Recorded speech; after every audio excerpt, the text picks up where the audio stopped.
नमस्कार दोस्तों। अफगानिस्तान की राजधानी काबुल में तालिबान ने कब्जा कर लिया 15 अगस्त 2021 को। और जो वहाँ के राष्ट्रपति थे अशरफ गनी, वो भी देश छोड़ के भाग गए हैं। और उनके जो सुरक्षा सलाहकार थे, जो आर्मी के चीफ थे, वो सब लोग देश छोड़ के भाग चुके हैं। और खबरें स्टार्टिंग में ही आई थी कि वो तजाकिस्तान गए हैं, बट अभी खबर आ रही है कि वो यूएई में गए हैं और वहाँ पे हैं वो अभी। और इसकी वजह से अफगानिस्तान और काबुल में काफ़ी अफरा तफरी मच गई है। वहाँ पे जो यूरोपियन कंट्रीज हैं वो अपने एम्बेसीज को शट डाउन कर रहे हैं। इवन जो यूरोपियन कंट्रीज जिन्होंने अपना वहाँ पे एम्बेसी शट डाउन किया, जर्मनी, स्पेन, नॉर्वे, यूके, उन लोगों ने ये भी अनाउंस किया है कि कुछ अफगान नागरिक को वो लोग एज ए शरणार्थी एक्सेप्ट भी करेंगे।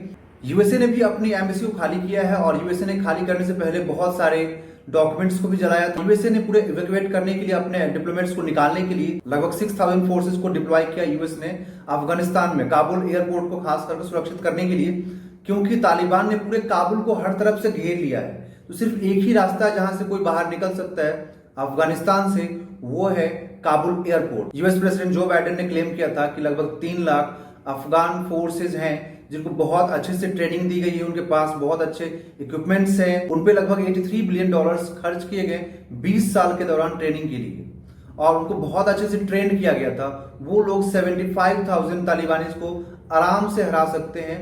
तो उनका ऐसा क्लेम फेल हो गया, क्योंकि लगभग 2 से ढाई महीने के अंदर, और अगर रिसेंटली बात करें हम लोग तो इधर 1 वीक या 10 डेज के अंदर पूरा का पूरा अफगान फोर्स हार गया था और तालिबान ने पूरे अफगानिस्तान पे कब्जा कर लिया। शायद यूएस का ये मिस कैलकुलेशन था, वो लोग अच्छे से कैलकुलेट नहीं कर पाए कि अफगान फोर्स कमजोर हो चुकी है, वो फाइट नहीं कर सकते हैं और अफगानिस्तान पे तालिबान का कब्जा हो जाएगा। या फिर हो सकता है कि यूएस का एक ये सोची समझी साजिश भी हो वहां से निकलने के लिए। हो सकता है यूएस सोचा हो हमें क्या करना, हम तो बाहर निकल जाए, बाकी अपना अफगानिस्तान समझते रहे। जैसे कि वो लोग वियतनाम से निकले थे बाहर, जब उनको नॉर्थ वियतनाम ने हरा दिया था वियतनाम में।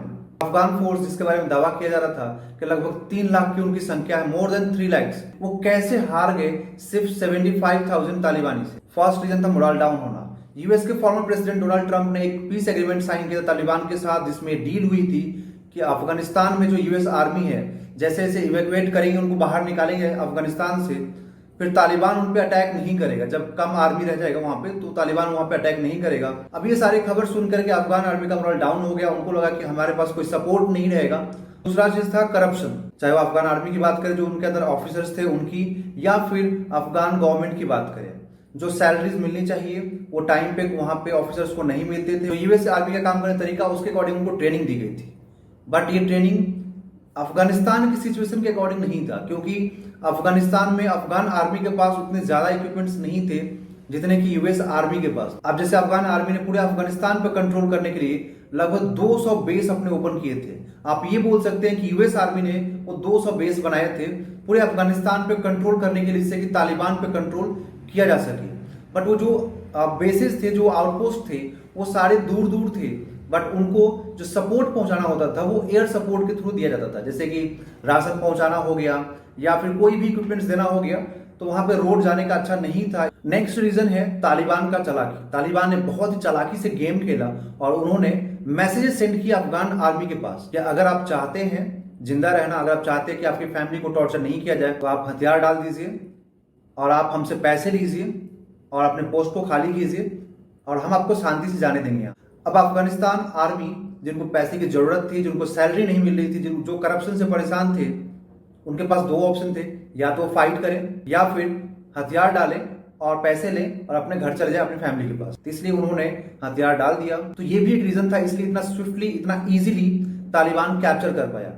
बट अगर आप स्टार्टिंग में देखेंगे तो काफी ज्यादा रेजिस्टेंस फेस करने को मिला था तालिबान को, क्योंकि स्टार्टिंग में गवर्नमेंट अच्छे से कोऑपरेट कर रहा था अपने फोर्सेस के साथ और अपने जो उनके ऑफिसर्स थे उनके साथ, तो इससे सब कुछ स्मूथ चल रहा था। नेक्स्ट रीजन है कि जब दोहा एग्रीमेंट हुआ था डोनाल्ड ट्रंप के साथ, उस वक्त पे अफगानिस्तान में जो तालिबान है उसको लगभग 1 साल का टाइम मिल गया था अपने आप को हर तरीके से स्ट्रांग बनाने के लिए। अब नेक्स्ट क्वेश्चन ये आता है कि क्या अफगानिस्तान में अब तालिबान का ही राज रहेगा या तालिबान का राज खत्म हो जाएगा? तो अभी तक उम्मीद नहीं थी, बट अब एक छोटी सी उम्मीद की किरण जगी है। जो वहां के फर्स्ट वाइस प्रेसिडेंट हैं अमरुल्ला सालेह, उन्होंने कहा है कि अब वो यहाँ के प्रेसिडेंट हैं और उन्होंने जैसे ही डिक्लेयर किया अपने आप को प्रेसिडेंट, उसके बाद ही ताजिकिस्तान में जो अफगानिस्तान की एम्बेसी है वहां से अशरफ गनी की फोटो हटा करके अमरुल्लाह सालेह का फोटो लगाया गया। और अब खबर ये आ रही है कि वो पंजशीर में है, जो अफगानिस्तान का एक प्रोविंस है, और वहां पे अपने लड़ाकों को इकट्ठा कर रहे हैं। वहां पे अफगान आर्मी के जो बचे हुए लोग हैं जिनके अंदर अभी भी देशभक्ति है, जो लड़ना चाहते हैं, अपने देश को बचाना चाहते हैं जज्बे के साथ, वो सब वहां इकट्ठा हो रहे हैं अपने हथियारों के साथ, अपने टैंक्स के साथ। कुछ न्यूज ऐसी भी आ रही है कि वहां पे जो परवान प्रोविंस है वहां के चरिकार एरिया में नॉर्दर्न अलायंस ने कब्जा कर लिया। अभी नॉर्दर्न अलायंस कौन है? नॉर्दर्न अलायंस अहमद शाह मसूद जो मुजाहिदीन थे और उनको शेरे पंजशीर भी कहा जाता है, उनका एक पूरा ग्रुप था नॉर्दर्न अलायंस, जो तालिबान के खिलाफ लड़ा था 1996 से लेकर 2001 में। तो वो ग्रुप फिर से एक्टिव हो गया है और वो ग्रुप अभी अहमद शाह मसूद के बेटे अहमद मसूद और जो वाइस प्रेसिडेंट थे, अभी प्रेसिडेंट हैं अमरुल्लाह सालेह, उनके अंडर में काम कर रहा है और उन्होंने इस एरिया में पूरा कब्जा कर लिया है। और ये बहुत ही इंपॉर्टेंट एरिया है क्योंकि वहां पे